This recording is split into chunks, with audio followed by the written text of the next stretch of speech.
Oh, god damn it. Welcome back, haters. The boys are back with another episode of You Hate to See It, where we talk about all the shows you love and hate to see. But especially this time, we're talking about our favorite show, House of the Dragon, episode 3, second of his name.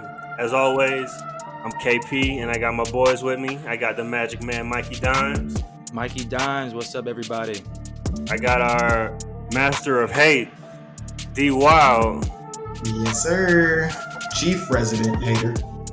And we got the Citadel's own Archmaester Alex, aka Darth Hilius, aka Aegor the First Martell.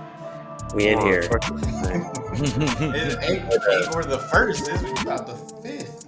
We about to talk about another great episode of House of the Dragon. But before we get into that, spoiler alert: if you have not seen season 1, episode 3 of House of the Dragon, turn this shit off right now. Spoilers. You know why we're here. Come on now. You know why we're here. You ain't got with the picture yet, man. What you doing? So let's get right into it, fellas. Let's talk about, the man, the myth, the legend. We hardly knew him, the crab feeder. What do we think about how the Stepstones arc ended? Prince Drahar. Hey, man. Like I called it in the last episode. I'm not really worried about him, man. We all know kind of where the history's going with it, but I imagine that it would have been a quick conflict. Not quick in our terms. It was 3 years for them. Pretty major conflict, but all in all, I wasn't worried about his storyline as much. I feel like we saw he's going to propel us into what is to come. Hey, this dude got a whole 3-episode arc in a TV series and didn't say a word. Didn't say a word. Got to commend him for that. Hey, you got to. Didn't say a single word and got a whole arc in a TV series. Good job, dude. How much do you think they paid him to not say a word? Just have those little crazy twitches. Hey, actually, you know what? Since he actually didn't have a line, they probably didn't have to pay him all that much. Just because, for the Screen Actors Guild, was essentially an extra. Yeah, essentially, yeah. And so, if he had an actual speaking part, then he probably would have had to gotten paid 3-4 times as much as whatever he got paid. Had to cut corners in the budget somewhere, right? Yeah, I'm like, Night King got paid then. Shit. Shit. Nah, Night King did 8 seasons. That nigga had to be asking for. Price would have went up after. Yeah, Hard Home. Price went up. Hey man, I would if I was Dre Hard. Like, can I yell something? I got a family to feed, man. Please, this is not going to propel my career into stardom. I need to say something. You can't ask. You got to ad lib. Just go out there and then wing it.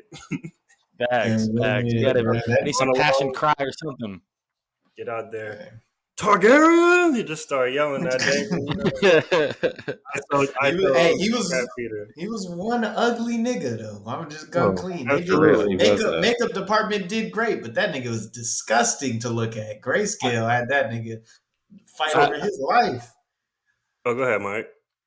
I was going to say, I will say this about the Stepstones incursion and what we were able to see, just that whole setup. One, the Valyrians, them niggas look real. That's the best armor I've seen in the whole show.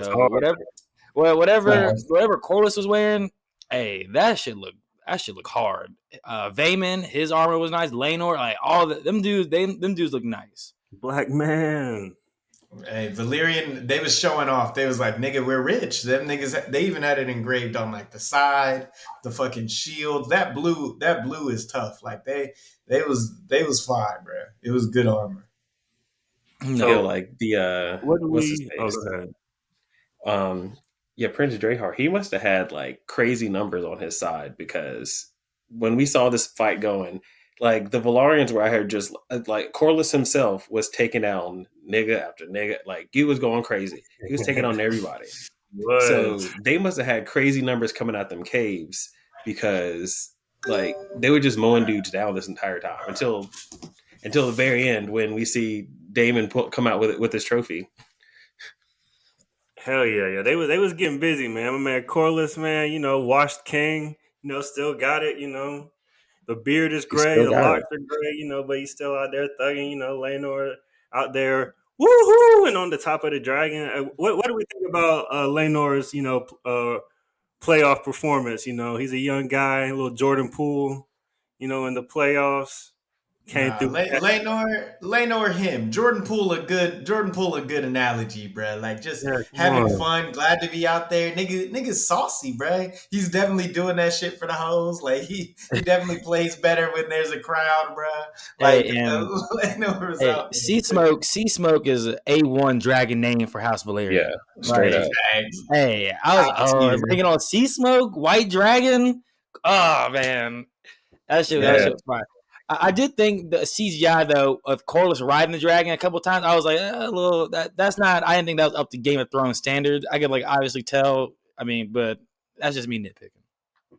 I mean, yeah, it's tough, man. You can't blow the bag on every. I mean, not for Laenor. You blow the bag on Rhaenyra on the back. Right. You ain't It's blow it not on Lord of the Rings, right? We ain't spending 700 million on a Yeah, on a season. Who directed this episode? Yeah, so I heard some chatter, that the whole last scene with Damon and the crab feeder was kind of underwhelming. Some people wanted a 1-on-1. Some people were mad that Damon dodged as many arrows as he did. What do you have to say to those people that are kind of thinking that? Me personally, Damon's suicide run at the end kind of like encapsulates how Damon's leadership style is and his character is in general. Because after he got that letter from Viserys, you could tell that all right, I'm gonna fuck Viserys saving me. I'm gonna take care of it, and we get like a kind of cool parallel between I think it's like uh, him and Jon in the Battle of the Bastards, like that behind view and him charging in. I mean, it's battle. I think it's more so kind of divine intervention for him not to get hit, just like Jon didn't get there. Like there's obviously going to be there's more meant for him in this world. Essentially, is what I kind of took it as. I mean, I didn't expect him to get hit with arrows like that. I didn't expect him to get blown away by SeaSmoke and the Dragonfire and all that. But that scene to me, like I think it sums up Damon so well, and he like I said, he went crazy. Like he's clearly proven. Facts. This was a dub. This was a dub for him for sure. Absolutely. Like, Hey, people are the saying, way I see it. Yeah, go ahead. other people are like, Damon should have been shot. First of all, he got shot. He got shot 3 times. That's enough times to get shot. Any more than that, you're probably going to die. You want Damon to die in episode 3? Is that really what you want? It's the 3rd episode, man. Don't make Relax. sense. Nigga gotta have some kind of plot armor, right? Exactly. Just I'm a like, little he's bit. like, oh, Damon got too much plot armor. Like, bro, you can't have too much plot armor in 3 episodes, bro. You just can't, bro. Just chill, bro. All right, come on. Everybody ain't got to die every episode, man. Relax. And like, were we expecting the crab feeder to be some type of crazy warrior anyway? Facts. Yeah, I mean, some people a nigga with grayscale over one hit, like how useful is that arm even, right? Like the nigga really can't be getting busy like that, right? So that's my only thought. Like if they did give us like a 1v1, like the battle scene, that nigga probably wasn't fine. Like nigga really could only use one arm. Nigga got grayscale on the other arm. That shit, the nigga's a halfway paraplegic at that point, bro. damn. Like I'm just saying, nigga going Yeah, like, he crazy. didn't have Nigga a good like weapon or anything. He just had that little hammer. So, you mean, like, I get why it didn't show the 1v1. It was probably quick work. Yeah, it probably was. I mean, homie got cut in half. So, I mean, Yeah. it was. I mean, That's a it tough clearly look. took one swipe of the sword to get him cut in half, and it was game over. Yeah, But Dark hey, Sisters you know were what? cutting through niggas like The way butter. I see it, like it wasn't the fact that they were missing all those arrows were missing Damon. I just think he's that dude, and he was just dodging all of them because that motherfucker was him. moving. Yeah, he was. Facts, he bro. might I have- saw that scene. I was like, Yo, nigga, he's a he might have had the he's a super track soldier sword or star. something. I was like, God damn. Like this dude might have fucking had like eaten like the heart shaped herb or something because he was moving like I got like Captain America like Black Panther vibes from this dude. He was cutting them corners like crazy. I'm like, okay, Hey, I hope that was really Matt Smith because I was like, yo, this dude look athletic. I could believe like him really doing this stuff if he's moving like this on the battlefield. Like I'd be terrified with a When he jumped silver and dude kicked coming. that Like guy, this. when he jumped off that set, Yeah, I was like, oh shit, nigga, let's go. I ain't ever see Jon Snow do that. No, chill. never. No, I did see one tweet Yeah, that No. man, gotta said do it. Damon Jon Snow. John's legs too short, man. He don't got the bunnies. Boy, he ain't got the Hey, don't get me wrong. John's that dude, but I I did never want seen to him move bring like that. I did want to bring up like the very beginning of the episode when the one crewman from House Valerian was yelling. He was like, "You, the SeaSmoke's coming for you!" And then Caraxes and Damon come in. He's like, "Save me, my prince!" And just gets landed He on. gets crushed. Hey Facts. man, quick death saved him from getting eaten by the crabs. At least it kind of worked. Yeah, Mhm. it was a courtesy, it was a kindness, It was a essentially. courtesy, man.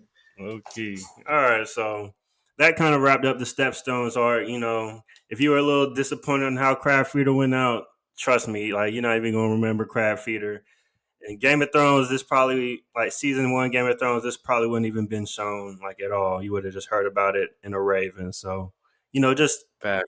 yeah, just like Yeah, probably. appreciate the greatness. You know what I'm saying? Damon just did some all-time Hall of Fame shit. Appreciate that shit. But moving on. Yeah. We find out that it's been about 3 years.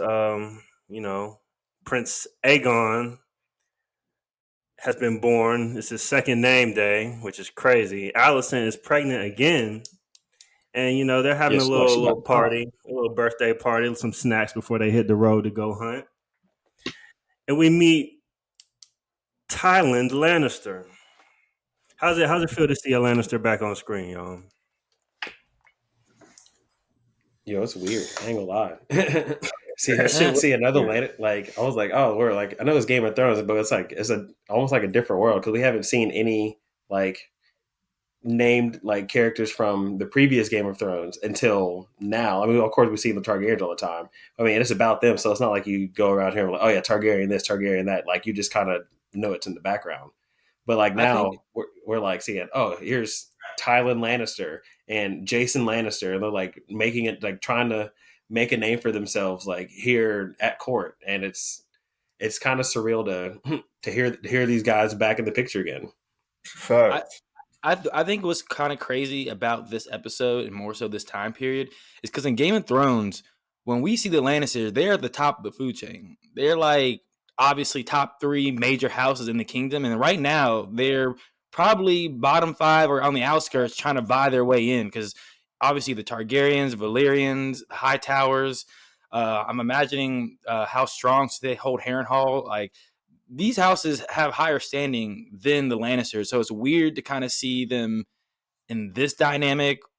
It's weird to kind of see them like they're obviously still playing the game, but it's like just from the position they're playing is completely different, which is I don't know. It's kind of weird. It's kind of I weird. mean, niggas are essential. Niggas are an alternate for the small council. Like, not like we think about it, bruh. They were the people that were positioning like kings, like Joffrey, king, Tommen, king. Tywin, hand. And now that's what we're used to and accustomed to seeing the Lannisters. And now them niggas an alternate. Like that nigga Tywin only gets slid in as master of shifts because Corlys vacated the position essentially because he was fed up with Viserys bullshit. Right. So, and now they're trying to make power plays to like strengthen their hold on the house, trying to get inroads and ties and, pitching marriage proposal with Rhaenyra. Crazy. Hey, Mike, I'm glad you brought that up because that's really the Tywin effect, man. Because Tywin really came in and like turned House Lannister up. Like they was always rich, but they wasn't royalty. You know what I'm saying? So shout out to Tywin, man. He's really him.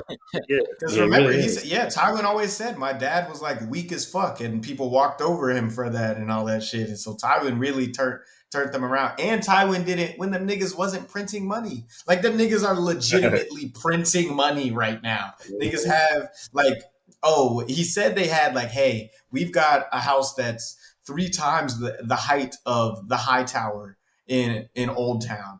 The Citadel, and we're twice the size of the wall. I was like, first of all, I was like, damn, I didn't know the Castle of Rock was like that. But then I thought about it, and I was like, niggas got beachfront property and sit on top of a gold mine. The shit should be like that. That shit damn near. That's San Francisco shit.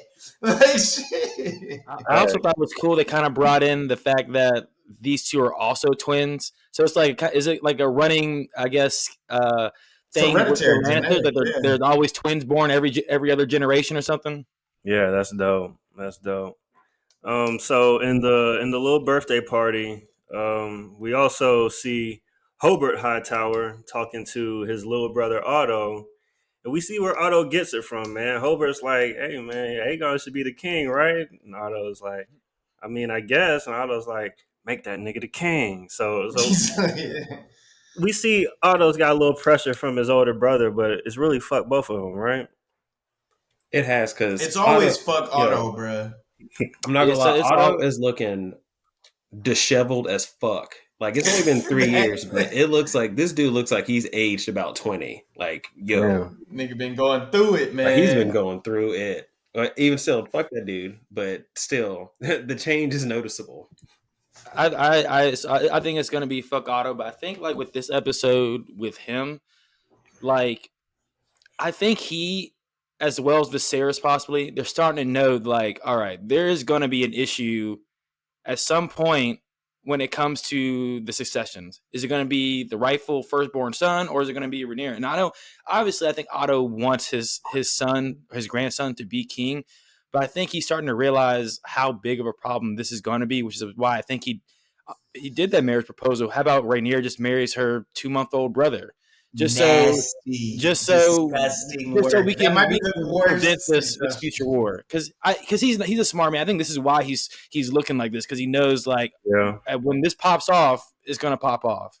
absolutely. That a Absolutely. bruh, he couldn't have come with a worse idea. Yeah. Like in What? the long list of stupid ideas, that was the stupidest idea he could have. Yeah, Nigga, but she's Sarah's kind of laughed him 15 off. That's years crazy. older. Yeah, that He shit was was like, kind nigga, of he's crazy. 2, and Rhaenyra's 17. That's gross, bro. That it's just gross, and it's just Yeah, like that's just come on, bro. yeah, he was out of line, but hey, man, he was reaching, man. He's just trying to help, man. Actually, not fuck Nigga it. was reaching further than Odell with that one. God Yeah, damn, reach back I like mean, 1-3 for real. Speaking of Rhaenyra, we go outside, and Rhaenyra's outside listening to her favorite song on repeat, reading a book, and we see the first interaction between Rhaenyra and Alicent, and it's saying as icy is an understatement. So, how do we feel like Alicent and Rhaenyra's dynamic played out through the episode? I mean, it's not surprising to me. Like Obviously not. last time we saw them two in a room, Rhaenyra was finding out, oh, her best friend had just basically backstabbed her and is going to be marrying her dad. In which, in her mind, it hadn't been said until this episode, but it hadn't been said that, oh, well, now that they're getting married, they're probably going to have a son and he's going to be the heir. So there's been that like kind of lingering in the back of her mind for 3 years. So yeah, it's not surprising that she is as icy towards her once best friend as she is now. I mean, I'd do the same. let's think about it, bro. How well can you take the fact that your best friend is slobbing on your dad's knob, bro? Like, bro, not once but twice. She pregnant again, so she did it again. Like, how well can you really take that, bro? She top it off Big B. Like that's something hard to stomach. I wouldn't want to see that person either if I was Rhaenyra. Like, come on, I mean, bro. she does refer to Prince Aegon as Alicent Hightower's son, so Facts. we can kind of see how that dynamic is going. But Alicent does try to extend an olive branch to her. You could tell she's trying to, because she does like kind of stick up for Rhaenyra in the tent during the hunt. You could tell that she's at least trying not to make it awkward, because she knows she's in a shit position. Now, the coldness that Rhaenyra is giving her, I mean, it's 100% warranted. She obviously doesn't feel wanted. She feels that she's about to be replaced, and it's all because of Alicent. But I mean, we just know that this relationship is going to keep going, spiraling down. So, but at least what I'm gathering from this is that still so far, I'm not labeling Alicent a bad person. From Yeah, so far from what I've seen the first three, she's still trying to be a decent person towards Rhaenyra. She didn't even when she was talking with Otto, saying like, don't you want your son to be king? I mean, which mother doesn't? But Rhaenyra would be a good queen. I mean, she's still, I guess, trying to hold it down for her girl as much as she can for what she's done. Yeah, Allison gained some points, this episode because, like, first two episodes, I thought, maybe it was just all lip service in Rhaenyra's face. But in this episode, you kind of see her like behind closed doors. She's still going to bat for Rhaenyra, even after all the shit they've been through. So, Allison gained some points. It's not going to stay like this, probably not. But, for now, I think it's all right. Yeah, I think with that, like I said it's hard to get past the fact that your best friend is fucking your dad, right? But in the same vein, like Rhaenyra's kind of being a bitch, bro. Like she's being a bitchy, spoiled brat. Like she spent a lot, like not a great ep for Rhaenyra. She spent a lot of this episode just kind of being very pissy. She stabbed a boar, bro, but she also fled camp and started screaming at her dad because she was mad she was supposed to get married. Like they weren't offering 12-year-olds to get married in the last episode, and she's 17. So like she was looking very pissy. Like he definitely delayed a lot of the, like, Targaryens get married at like 10. Like you got to wait till you're 17. Like, come on. That's one thing I will. That's my only gripe against Rhaenyra so far. The first two episodes is her like unwillingness to be a princess, and she wants to be queen but doesn't want to get married. Like you're gonna have to do all this, and she's like kind of fighting back very hard on all this. I'm like, you know what you got to do. Yeah, I don't know why this is still an issue. Yeah, so it's like big. Viserys is put in a tough spot, like, right? He's trying to be a good dad, but he's like, bro, give me something here. Like, you're literally just being difficult to be difficult, and she really was. Hey, she's a 17-year-old girl, man, and by all accounts, those are the worst. You know what I'm saying? We was all. You feel me? Hey, but you know what? Viserys did give her some good advice though towards the end of their conversation about he did yeah, I get you don't want to marry, but that's part of the game. So like choose who you want, but keep in mind that you're still the heir. So strengthen your claim, multiply, strengthen your claim, make more of you. Yeah. Like that was like exactly. And the fact that Viserys gave her the option at the end, that's when I was like, damn, like Viserys, man. Viserys to me is not a bad king. I feel like he is put in shitty circumstances where he could have handled them better. But all in all, like I can't be mad. The only thing that he's done that I can honestly say, well, that's just dumb is marrying Alicent Hightower. That's the only thing. Other than that, is like I feel like everything he's done has been for his family. One for Rhaenyra, and I don't know. I can't hate this man. He's not a bad king. He's just not mean like people want him to be, man. Yeah, exactly. People want to be cruel. He's a bad king. He's a good guy. Bad king. Good guy. Bad king. I mean, there's still peace. There's still peace in the world. There's still peace. Yeah, there's peace. There's peace now because of what Jaehaerys did, but before him, he just kind of he kept the same programs rolling, and now sometimes you gotta goddamn Joe Biden that shit. Stay the course. I don't know, man. That nigga got a whole ass war going on under his reign. Can't peace, bro. Like there was an active war going on. Like technically, the crown is not an open war. Nah, technically the crown is bullshit. The crown's brother and the crown's brother and the richest nigga in the realm are at war, nigga. The crown is at war whether he wants to admit it or not, right? Like Lady Redwine said.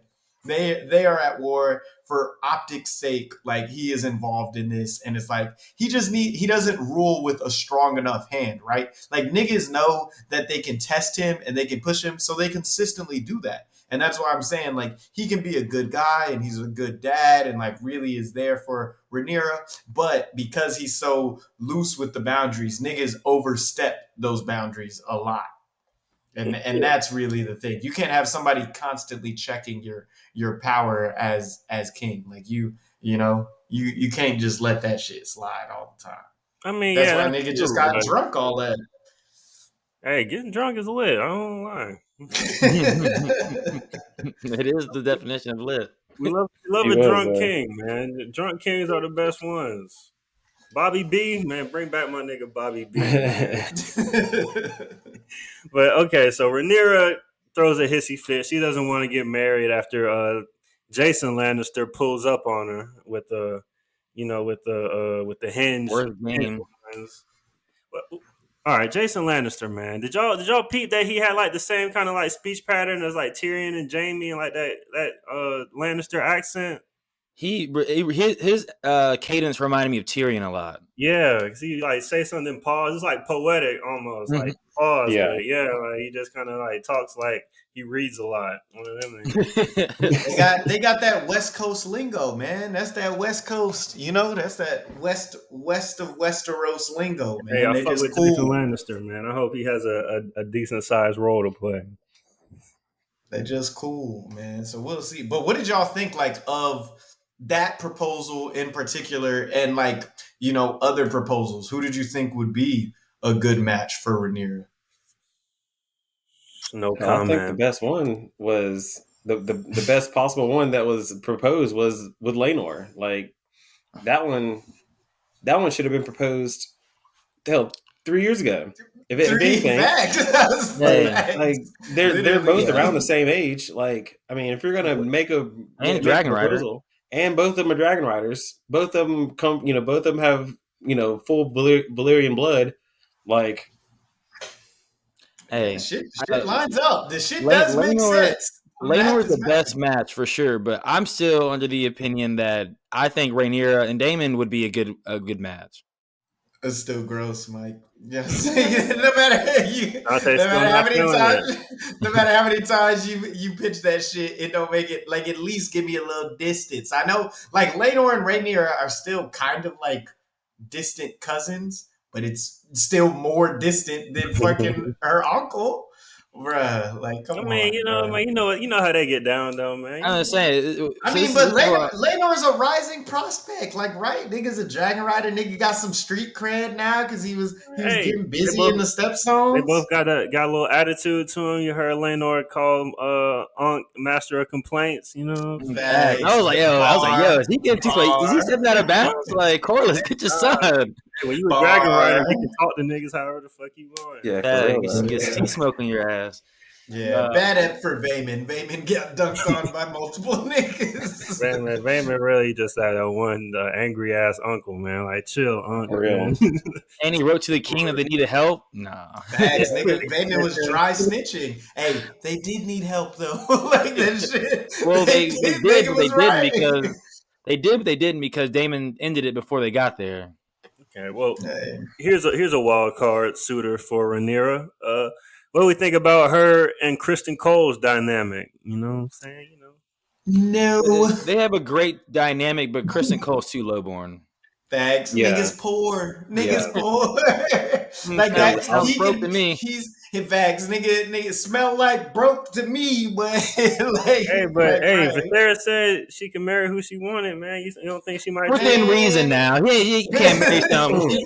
That's what that means. Within reason. You're still marrying a high lord. Yeah, you can marry who you want, you still gotta marry a rich nigga. Yeah, exactly. Like you still gotta like build your standing. Like you can't be like marrying a dude who just like gave up his lands and titles to become a Kingsguard. One, he can't renounce those claims to begin with.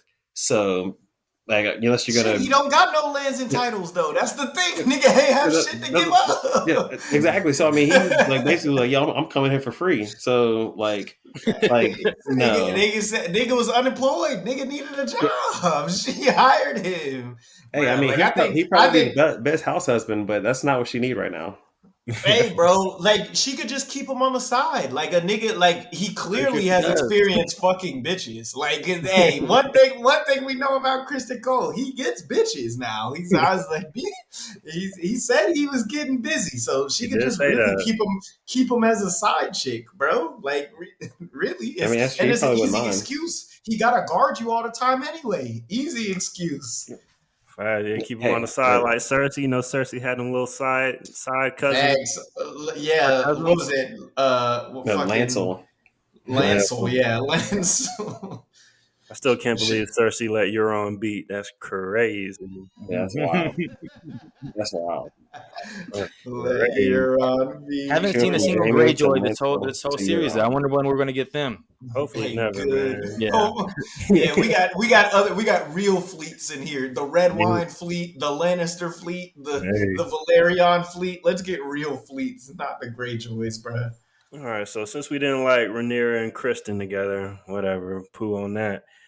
Drunk Viserys, man. You know, Viserys a few cups deep, you know, off a few pulls of the finest sour, that royal gas. Get off that And hen. he faded. And you know, people just keep on coming up to him with bullshit, man. Niggas just come up to him. Otto's like, here, marry your daughter to your son. Jason Lannister says, come please, like, use my spear, you know what I'm saying? Pause, chill. Pause. Jason Lannister coming up to him like, you know, we can offer you strength. Like, nigga, we not strong enough already? Like, who are you, son? So Viserys is just over it, man. What do we think about drunk Viserys? Do we love him? So what I might say here might be a crazy comment, but this scene right here where we get him like kind of having enough, and you can like hear like you see the camera zoom out, and you start hearing the maniacal laughs in the background. Mm-hmm. That right there made I probably like one gave me goosebumps, and two kind of just probably made this episode in particular like one of my favorite all time Game of Thrones episodes. Ooh. And it shows the madness that the Targaryens and that the kings are known for, and it just slowly seeps in because he can tell what the fuck's happening around him. You can tell you can see that they're trying to undermine his heir.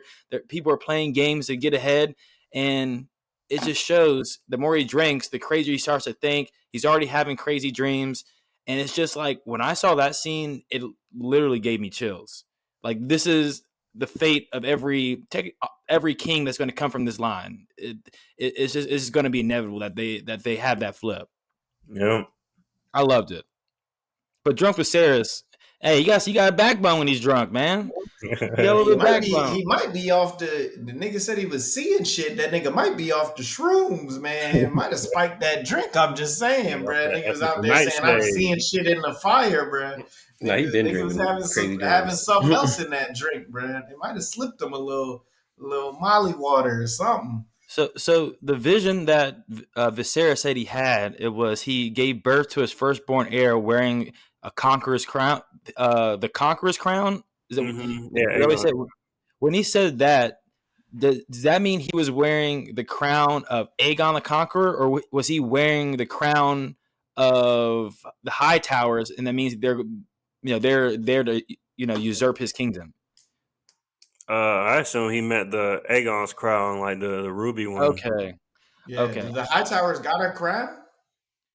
I'm just saying, like, it's going to be like a not a pure Targaryen baby, wearing the a false crown. That's what I thought. That's what I thought. That's why he was hesitant of naming Aegon, or is hesitant naming Aegon his heir, because he feels like if he does that, it's going to be the downfall of his home, which is why he's sticking with his guns with Rhaenyra. That's what I thought. Because then we could, what do you guys think? Or so I just thought about this.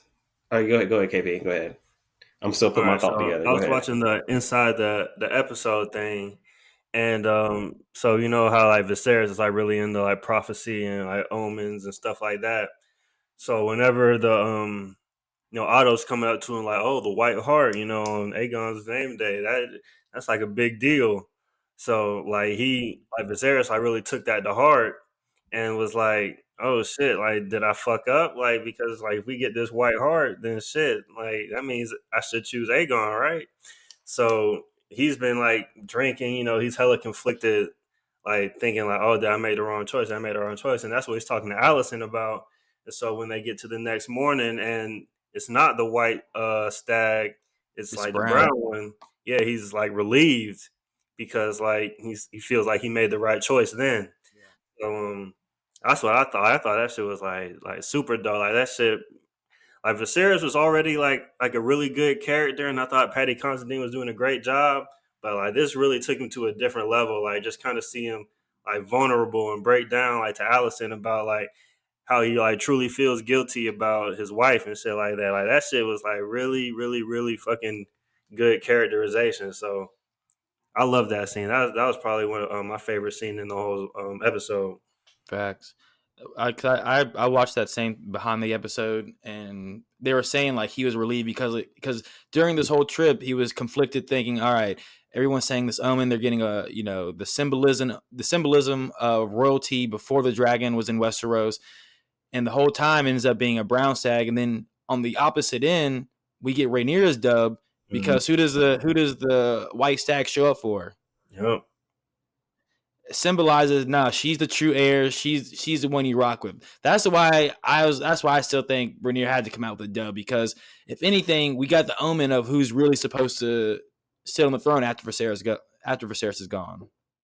Yeah, but all that shit happens in silence in solo. Like nobody saw that shit. It's just her and Kristen Cole, and it's like she's gonna have to like everything that she does is like it's basically she's just gonna have to constantly prove herself, right? Like she's gonna have to. She came back through and tried to show them like when she killed the boar, right? And she got some head nods from like some You of the saw the comment folks reaction. that was looking like they was like, okay, she was out there getting busy, like, but nobody really saw it. But they was like, okay, you got some respect. Like it was the same with the last time at Dragonstone. I think she's just always gonna feel like she has to prove herself. Whereas with like Aegon, it'll always just be expected of him. Or, it'll Yeah. just she'll just always kind of have that kind of chip on her shoulder. So should Yeah. Like, wait, who's go ahead. going? I was gonna say, You. should they have killed the deer and brought that shit back to camp? That would have made a statement. That shit would have made a Nah. statement, like bringing, like saying that they missed it and they found it. That would have held a lot of weight, right? That's But I bad think juju. I think I wouldn't have done that. bad juju, Yeah, whatever. no. She needs some clout, bruh. She needs some clout. Juju, So I need the I just cloud. I just thought about this, and I know. Well, we know already. Just like prophecies are like difficult to. We've seen many times people interpreting prophecies incorrectly. So, what if this prophecy that Viserys was talking about is like the prophecy of like the beginning of Game of Thrones, like with Robert Baratheon coming in and like taking over and like him like becoming like the usurper king. Because he said like he had a dream of like he said his son would like wearing the crown, like wearing like the conqueror's crown, but after Emma died and Balon died, he was like, wait, is that the case? Like it should, like you said before, like did I make the right choice of choosing Rhaenyra, or should I have chosen Aegon to be my heir? And like, what if like him seeing this is one a prophecy of like the end of his line in general, like with Robert Baratheon and the Baratheons taking over after the Targaryens, but also with at the same time with Rhaenyra seeing the White Heart, like showing that she is actually like she should be the true heir to Viserys, but later down the line, as we see in Game of Thrones, like the way that essentially that the Targaryen line, that the Targaryen throne ends is with Robert Baratheon. Yeah, that would be cool if the prophecy was like kind of related somehow to like the end of the Targaryen line, or like an heir later on down the line, as opposed to his. That shit would be dope. Because I like how they're trying to like tie them together. Only thing Yeah. is, Jon Snow didn't sit on the throne, and he wasn't a Yeah, conqueror. he wasn't. Yeah, he wasn't a conqueror. Like maybe I could have seen like maybe a parallel with like Danny or something. I just think the more likely thing is that nigga Viserys don't got it in him. That nigga just had a couple too many drinks one night and was having some crazy dreams. Was off the hen. It just was just off the hen, man. And Like that doing nigga, the like, thread. I think he so much wanted to be a dreamer, right? That nigga, like he said, I think he really isn't a dreamer, bruh. I Like think he Viserys, is. I think Viserys is just a I think he dude, is. bruh. I No, think I, he's I just could. a dude. I think think he he is is, a yeah. dreamer. I love to see how George kind of breaks down what the prophecy is, because like I said, I took the prophecy as something completely different than what you guys were saying. I was thinking the whole time is if he names his Prince Aegon as king, then it's going to be the end of his line, which is why he sticks with his guns and was relieved that he doesn't have to, because he was worried about that dream coming true. No, I thought he was talking about the same dream he was telling Emma Aaron about in episode 1, where like he places his heir on the throne. Mm-hmm. Yeah, It's a yeah. male babe. It's a male babe, right? And Yeah, he places his heir on the throne with the crown. Oh no, we'll have to see. We're gonna have prophecy to is see. tricky, man. Yeah, Prophecy is prophecies are hella tricky. Prophecies are tricky. We Who said that? technically, That's from Harry Potter or something. yeah, hey, hell, we were hearing about Azor Ahai and the prince who was promised all throughout Game of Thrones, and we technically never found out who it was. So, I I'm mean, subscribed to the idea that it was both of them. It was just like kind of like it was the song of Ice and Fire, man. It had to be both. Yeah, It was I took both. it as It was both they were both Danny eventually and they John. were promised. no, yeah, I mean, like it was never actually like specified which Oh yeah, one Yeah, it's was. always up for Yeah, interpretation. Yeah. I facts. take both. I say they both were, but no, yeah, I would agree though. Yeah, All right, let's see. Some new characters we didn't really get to touch on. We got the Strong brothers. So these are Lionel Strong. Actually, let's just talk about the Strong family real quick, man. Lionel Strong seems to be the only one on the small council that's really out here trying to serve the realm, actually give good advice. Everyone else yeah, for has their real. own little agenda, and Lionel Strong is like, hey man, just do the right thing, brother. So I what? like I fuck with I fuck with him because although I think he has a secret agenda to kind of help the Valyrians out, he is given the best opinions thus far that I feel like would be the most objective while not being objective. And Okay. this shit just makes sense, bro. Like sometimes, I don't think he's necessarily helping the Valyrians out. I think the shit just makes sense. Like, hey, bro, you want to be friends with the rich niggas, bro. Like, you want to be friends with the rich niggas and not enemies with the rich niggas. It's that simple, bro. He's Not like, only that, they're damn near I'm your really trying family. to let you know. I'm trying to put you on game here. Yeah, that's damn near your family too. So It is his Thanks. family. come on Thanks. now, like help yourself out. Come on. Yeah, you like one step removed from them in like bloodline related. So I think he gives some good advice. I also think Breakbones is the finest name for a night, like Mike said earlier. Like, come on, we gotta talk about like Breakbones, like that. That's a real night era right there, So bruh. Harwin Strong, the son of Lionel, we saw him kind of. Well, first he was like in the back holding down the white stag, because like he's so strong, he can hold down the stag. Everyone else is like kind of like tied him to horses, or whatever.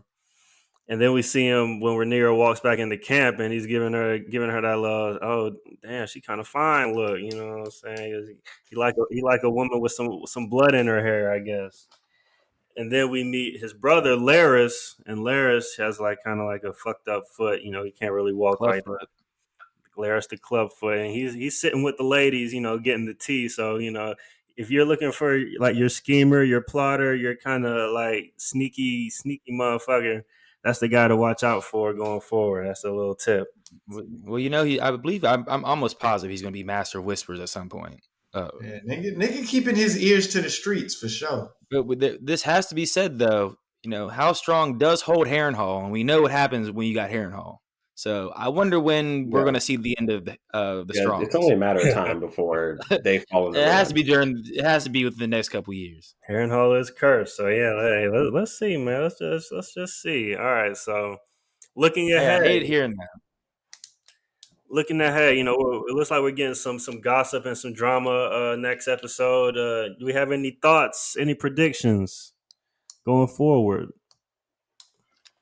I think I think the next episode we're going to finally see the seeds of rebellion being planted within, because like I said, Rhaenyra's still heir.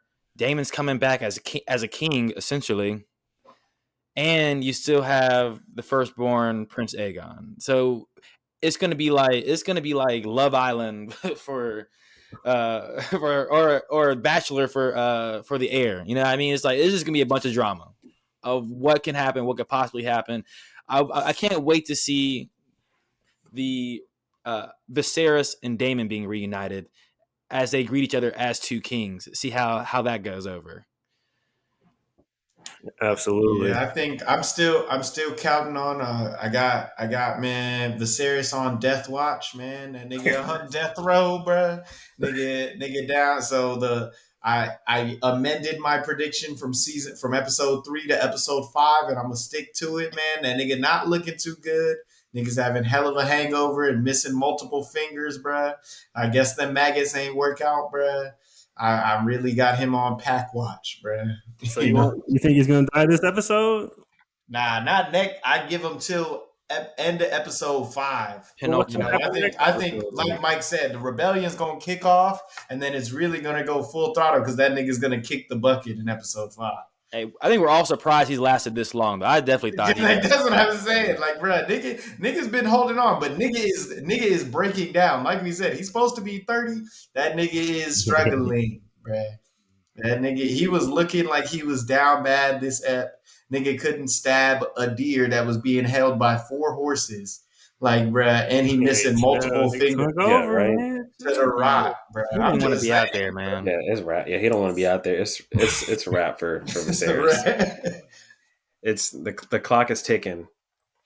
Damn. But like you said, Mike, like there's already like the receipts of rebellion already happening. Like with when Rhaenyra was first being courted by Tylan, like he came up with and it was saying how he would better her house and whatnot. He was like how he could better her, like they could better each other, and like if he was his lady wife, and of course that was because of Viserys had told him, "Hey, go try and court her," but also at the same time, like he's not stupid, like he knows he's trying to court himself into being king, and so he is like he's trying, like he's got his scheme going.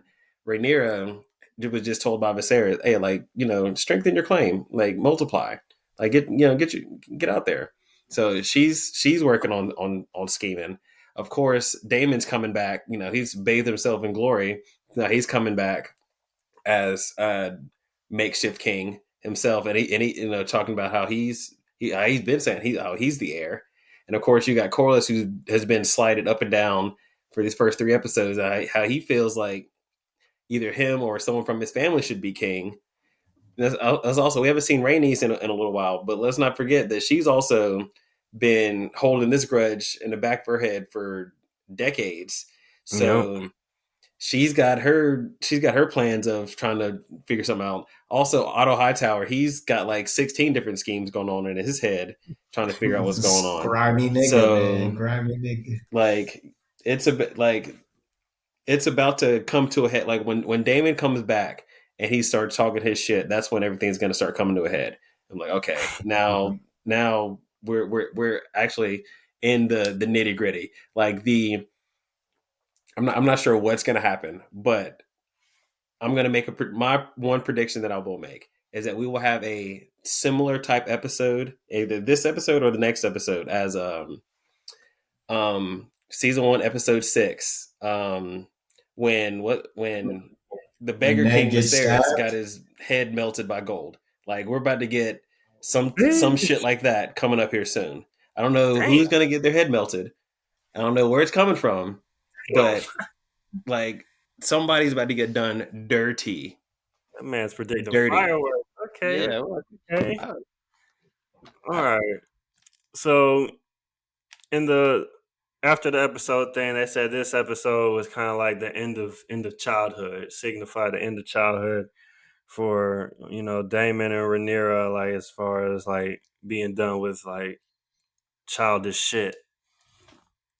So with Rhaenyra, looking for a suitor, trying to find someone to marry, or whatever. I feel like this next episode is gonna be like a love triangle type of spicy, it's gonna get saucy, man. It's gonna be like Casa Amor. I feel like. Hey man, good Casa more. Hey, yeah, I could see there being a wedding proposal. I could see somehow Laenor and Rhaenyra kind of bridging the gap, healing the wounds that were left from the early spurning of a couple decades ago. I can see that being put on the table at some point, either mid shit at any point in the episode. I can see that. That's what I'm calling. I'm Okay. calling wedding bells. Wedding bells. All right, that's what I like to fucking hear. Wedding I bells like or that. wedding fails? Mm. Only Jeez, hey, marinate on that for a second. time can tell. Darth Ilias. Only time can tell. Only Whew. time can tell. Is someone about to get All right. poisoned? Before we dip, you just do a little temperature check, man. How we all feeling, man? You know, there were some hot takes thrown around, you know, about this potentially being better than Game of Thrones. You know, there's, you know, Lord of the Rings is out now, which is really good, and I recommend you guys should all watch it. But you know, what's the temperature check on House of the Dragon right now? We still, you know, 10 out of 10 across the board. Or how we feeling? How the time jumps treating us? You know, just give me some thoughts. Yeah, first 3 episodes, even with the time jumps, I think everything's been explained really well. I heard like Condon in a behind the scene or the after the episode thing, they were saying like we know there's a time jump, but we really want the audience to do is just listen to what people are saying and just pay attention to the surroundings. And you'll kind of catch up. And I thought they did a perfect job because like the first couple of minutes, you're like, okay, so now it's X amount of years, or like first, like even in the second episode, you're like, all right, it's been X amount of months. So the way that they're progressing the timeline and doing the time jumps, I think it's been perfect. Mm-hmm. In my opinion, I still think I can't say it's better than Game of Thrones right now, but I still think it will be. It is because so far they have not missed on a single episode. I've been locked in, having anxiety through everything. Like this is, and I'm like I've been looking forward to Sundays more now. Well, just I'd probably say if not at the same level, just above for House of the Dragon. So I'm still Sundays are rocking. back, man. We've never had Thrones during football season either. I don't think so.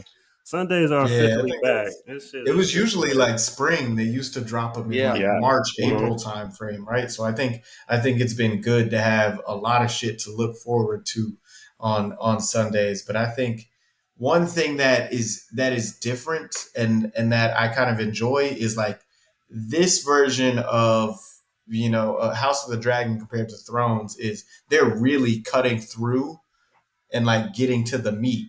Like you feel like every episode Hey is yo. really important. All right. I'm just saying every episode, bro, feels like very important because you feel like they're cutting out the fat, bro. Like they're really focusing on the key content and what you need to know. And the some of the gripes of Thrones was right, like it moved at a glacially slow pace and then it sped up like super fast. Right now, I think they're moving at a very like consistent pace, showing you the key points, and like you don't feel like you're really missing anything.